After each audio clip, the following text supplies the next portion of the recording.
bonté, c'est la nature de Dieu. Il est bon.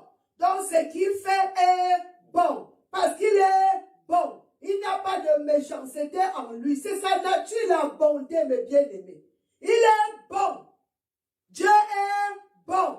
Il n'y a pas la mauvaise, il n'y a pas ce qui est mauvais en Dieu. Tout ce qu'il a créé. Donc, même Adam, même Lucifer, les anges, ils étaient bons. Lucifer était bon. Satan était bon. La parole te dit bien, Ézéchiel 28 ou Ésaïe 14, qu'il était parfait. Parce que l'iniquité a été trouvée en lui. Alléluia. Donc c'est lui-même. Quand je disais qu'il est l'original, il est l'auteur, c'est lui. Parce que même, my God, l'auteur du mensonge, l'auteur de tout ce qui est mauvais, c'est le diable. Parce qu'il n'avait que lui pour apporter ce qui est mauvais dans le jardin d'Éden. Vous me comprenez? Jean 8, 44 vous dit ça. Il est le père du mensonge, père de tout ce qui est mauvais. C'est lui. Il est le père de tout ce qui est mauvais. Glory to God.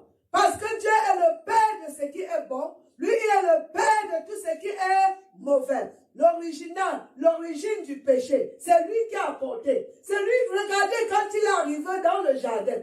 Il dit à Yves, Dieu est en train de mentir. Alléluia. Mangez ça, vous serez comme Dieu. Alors qu'on était déjà comme Dieu. Donc c'est lui, l'auteur de tout ce qui nous est arrivé là. C'est ce Satan-là. C'est lui. Et vous voyez, il était un bon ange.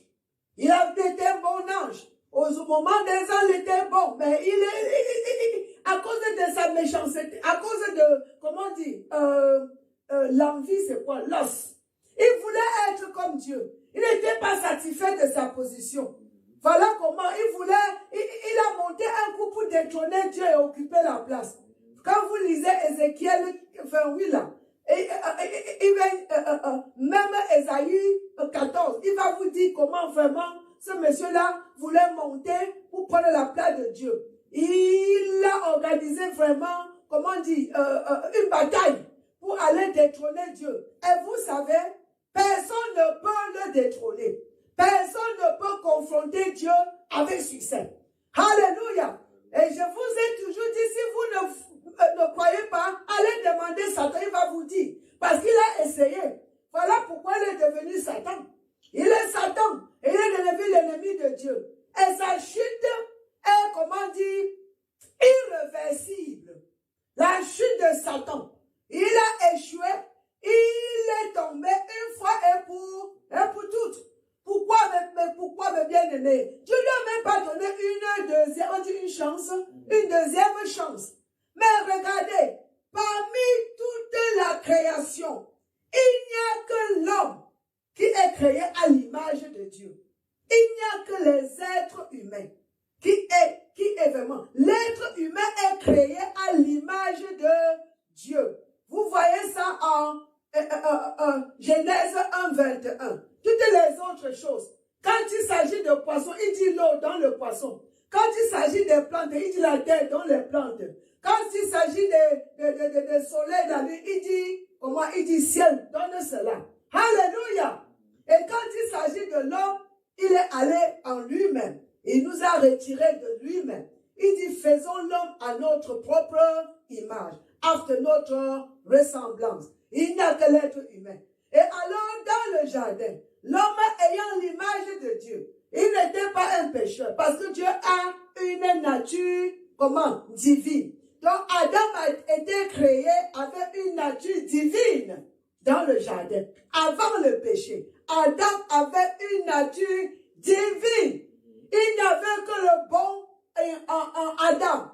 Mes bien-aimés, ce qui était en lui, et le Saint-Esprit était en Adam. Le Saint-Esprit habitait en Adam. Maman, comment tu le sais? Je vous ai dit bien que Jésus est venu pour nous montrer comment Adam devait être.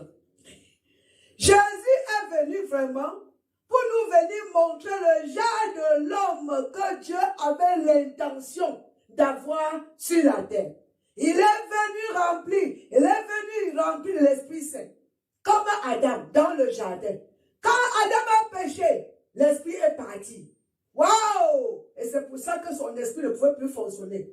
Le Saint-Esprit l'a quitté dans le jardin après son péché. Et sa nature a, mon Dieu, transformé de nature divine à la nature pécheresse. Ce qui fait que quand il produisait l'homme, tout le monde est né pécheur de nature. Nous sommes nés pécheurs de nature. Quand je vous ai donné Jean 8, 44, on dit le père du mensonge, n'est-ce pas? Jean 8, 44. Il dit bien qu'il est le père du mensonge. Je prie que je vais arriver sur Christ en nous aujourd'hui. On va arriver là-bas, mes bien-aimés. Merci Seigneur Jésus-Christ. Oh, alléluia. Il dit, vous avez pour père le diable. Il parle comme ça aux êtres humains. Les Éphésiens, les religieux. Hey, est-ce que quelqu'un peut être religieux sans avoir la nature de Dieu? Ah oui, il y a beaucoup aujourd'hui les religieux. La religion, c'est même quoi? Ce sont les moyens pour atteindre Dieu.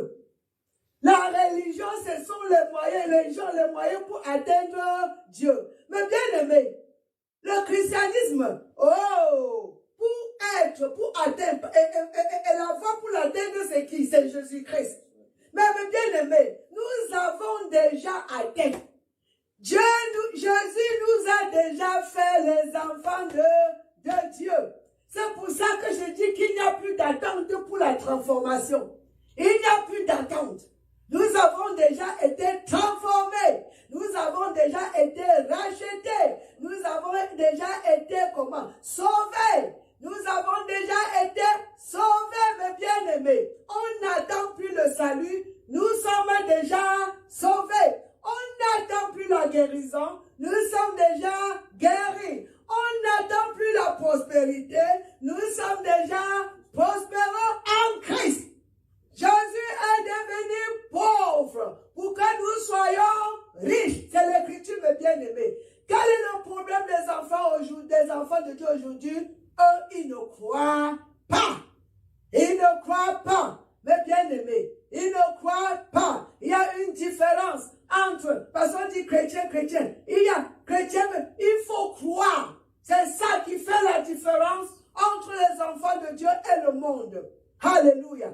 Nous ne connaissons pas ce qu'on a dit, nous croyons à ce qu'on a dit.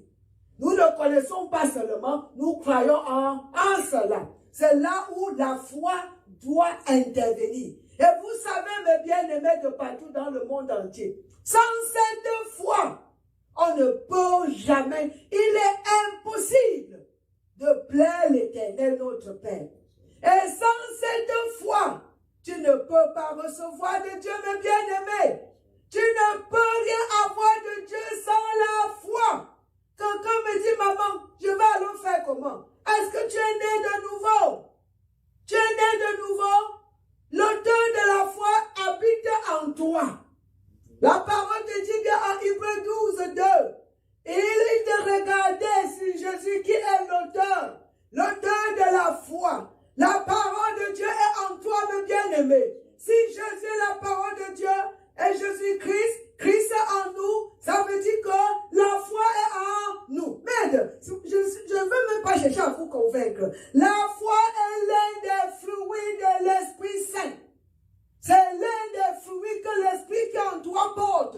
La foi est l'un. Il y a 9 fruits de l'Esprit Saint. Et la foi est parmi. Alléluia. Donc si tu as le Saint-Esprit en toi, mes bien-aimés, l'un des fruits est la foi.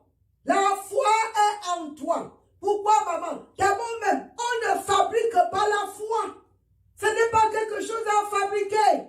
Ce n'est pas quelque chose à créer. Waouh! Parce que l'auteur n'est pas créé. Glory to God forevermore. La foi n'est pas fabriquée. La parole de Dieu vient dans ta vie avec la foi.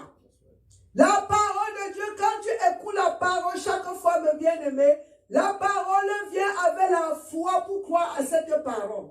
Alléluia. Sinon, Dieu serait injuste de punir ceux qui ne croient pas. Il sera injuste parce qu'ils n'ont pas eu la possibilité. Si ce n'est pas possible à tout un chacun de croire, pourquoi lui, il va condamner quelqu'un qui n'a pas cru? Pourquoi Dieu condamnera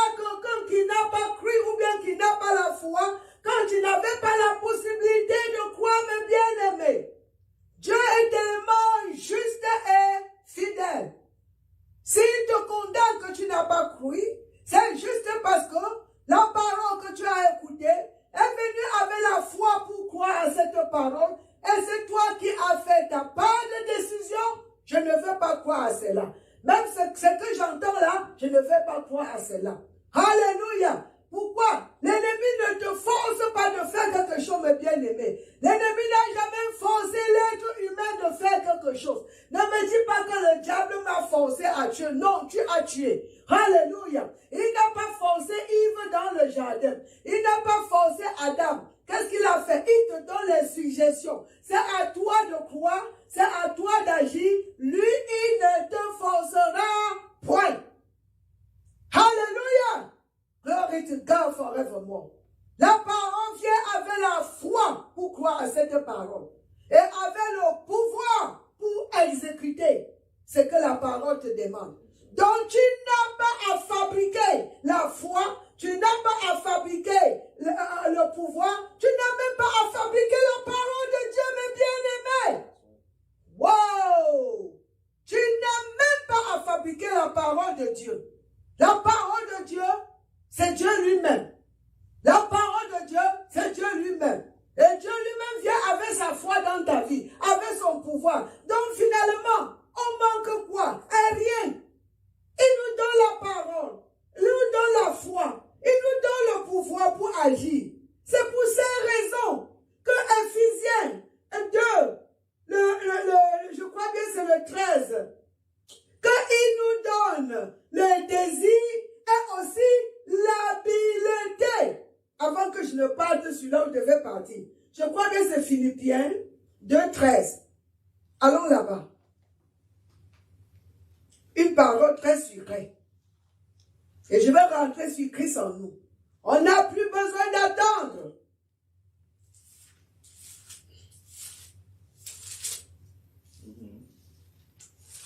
Écoutez mes bien-aimés. Il dit ceci. Car c'est Dieu qui produit en nous. Wow! So nous, on n'a pas à amener quelque chose. Mais bien-aimés, la vie chrétienne, c'est une vie qui doit venir de l'intérieur de nous. Ça ne vient jamais de l'extérieur. La vie chrétienne est une vie qui commence de l'intérieur à l'extérieur. Dieu nous expecte, Dieu nous attend de vivre de l'intérieur de là ce qu'il a mis en nous. Il ne nous demande pas de fabriquer quelque chose. Ça sera injuste. Ce qu'il attend de nous, c'est parce qu'il a mis cela en nous. Hey! Il a mis toutes ces choses-là en nous. Il espère de vivre la grande vie, on dit high love, la vie élevée, de l'intérieur de nous à l'extérieur. Mes bien-aimés, s'il n'avait pas mis ce que nous avons besoin en nous, il sera injuste. Mes bien-aimés, il sera injuste. Comment je peux te demander quelque chose que tu n'as pas? Mais nous les parents, nous ne demandons pas à nos enfants ce qu'ils n'ont pas. Si tu me demandes quelque chose que tu connais bien que je n'ai pas, mais c'est ridicule. Comment on va te qualifier?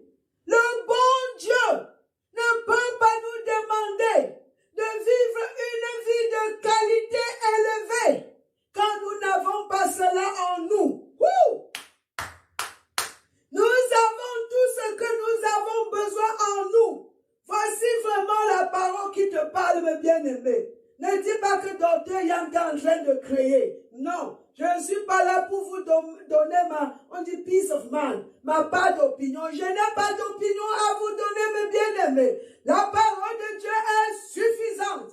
Il n'y a pas à ajouter. On ne doit pas enlever, on ne doit pas ajouter. Elle est suffisante. La parole dit bien que ceux qui ajoutent, il y a la condamnation qui les attend, le punishment, la punition.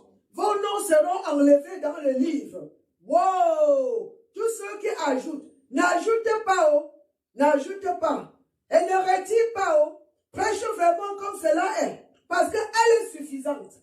Elle n'a pas besoin qu'on ajoute. Elle n'a pas besoin qu'on enlève. Parce que quand on enlève, ce n'est plus la parole. La parole doit être vraiment comment dire, whole, complète. Une parole complète. Alléluia. Sans diminuer, sans ajouter. Merci. Et le Saint-Esprit, vraiment, doit comment? Il accomplit cette parole. Cette parole de Dieu qui est complète. Qui n'est pas diluée. Qui est vraiment, comment dire, pure. Moi, je sais ça. La parole pure. Merci, Seigneur. Car c'est Dieu qui produit en nous le vouloir. Oh, s'il n'a pas produit à quelqu'un le vouloir, comment il va le condamner? Pourquoi il t'enverra à l'enfer s'il ne t'a pas donné le vouloir pour être aussi enfant de Dieu? Si tu n'as pas eu la possibilité aussi pour être enfant de Dieu, comment le Créateur, le bon Dieu, celui-là qui est juste, celui-là qui est saint, celui-là qui ne fait jamais d'erreur, celui-là qui connaît tous les cœurs, comment peut-il t'envoyer, te juger et t'envoyer à l'enfer quand il ne t'a pas donné le vouloir aussi de croire? Mais il faut souvent penser comme ça. Car c'est lui qui produit en vous le vouloir et le faire, selon son bon plaisir, bien-aimé. Donc, finalement, quel est notre rôle? C'est seulement d'agir. Quand tu donnes le vouloir, on a besoin seulement d'être obéissant et avoir la volonté. Deux choses. Volonté et obéissance. La volonté et l'obéissance. Voilà les deux choses. Voilà les deux choses, bien-aimés. Est-ce que tu as la volonté? Est-ce que tu veux obéir Dieu? Il faut avoir la volonté de l'obéir et l'obéir. Glory to God. C'est pour cela que Esaïe, parce que tous ceux qui ont la volonté, de le vouloir et le faire, dont la volonté et puis l'obéissance.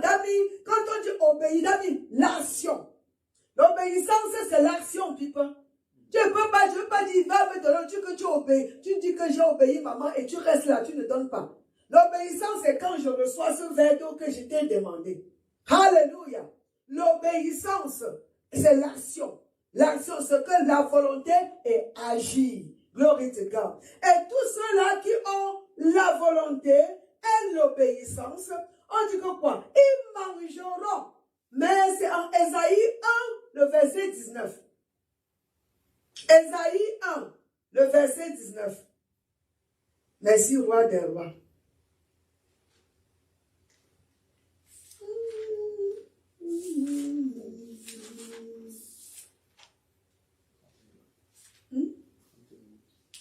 Really? Wow, éternel des armées. Le temps file, mes bien-aimés. Wow. Ouais, c'est bon. On n'a même pas attaqué ce que je voulais attaquer, mais on va revenir sur Christ en nous. C'est ce que je voulais prêcher depuis la semaine passée. Mais c'est mieux de suivre le Saint-Esprit. Alléluia. Tu viens avec ta part de comment dire, ton serment que tu as écrit et rédigé. Le Saint-Esprit dit que ce n'est pas ce que je vais donner. Alléluia. Mais un pasteur doit toujours venir rempli. Et Dieu va choisir ce qu'il veut donner à son peuple par son Esprit Saint. Parce que je suis venu aussi aujourd'hui prêcher sur nous en Christ. Mais voilà que je n'ai même pas encore commencé. Et le temps est, on est à la fin. Voilà Esaïe 1, le verset 19. Si vous avez de la bonne volonté, mais de l'or, et si vous êtes docile, obéissant. Alléluia. Donc Dieu nous donne le vouloir. Est-ce que tu reçois cette vouloir? On dit le vouloir, ce vouloir. Est-ce que tu es obéissant? Parce que quand Dieu dit produit en nous le vouloir et le faire, la volonté et l'action. Glory to God forevermore. Parce qu'en Christ, cette vie que nous avons en Jésus-Christ, tout se passe, ce n'est pas par notre force, ce n'est pas par nos pouvoirs, c'est par le Saint-Esprit. C'est pour ça que Philippiens 4, my God, le verset 13 nous dit que je peux tout faire en Christ qui me fortifie.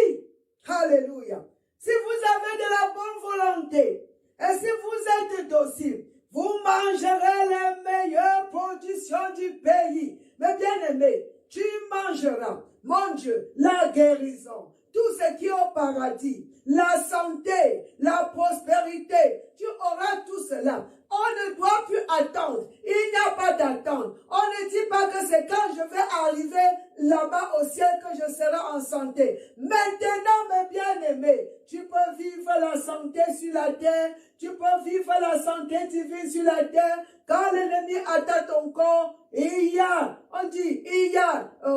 la bombe. C'est la bombe, bien le bombe. La pommade. Il y a ça à Aguil. Il y a la santé. Il y a la guérison. C'est disponible pour nous, mes bien-aimés. Alléluia. Glory to God forevermore.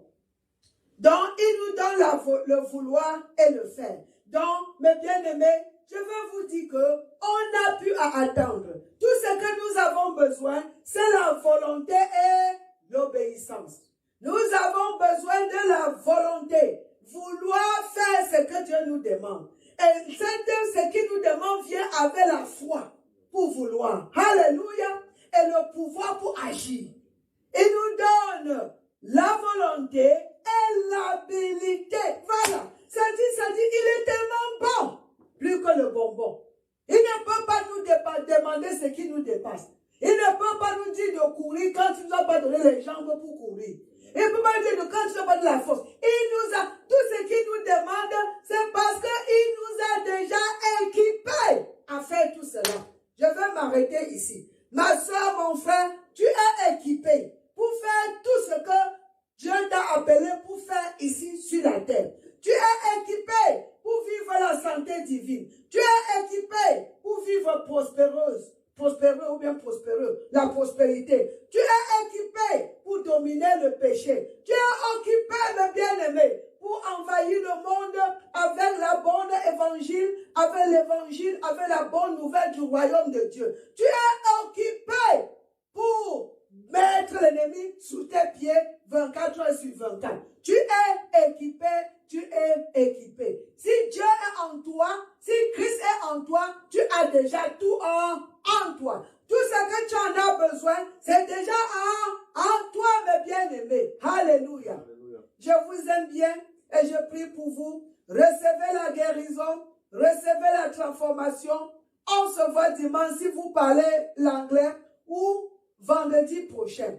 Je prie que le vendredi, le Seigneur me permettra ou bien j'aurai la possibilité de prêcher sur nous en Christ. Alléluia. Je vous aime bien. Bonne soirée à vous qui êtes en Afrique, ceux d'Europe et de partout dans le monde entier. Bye bye.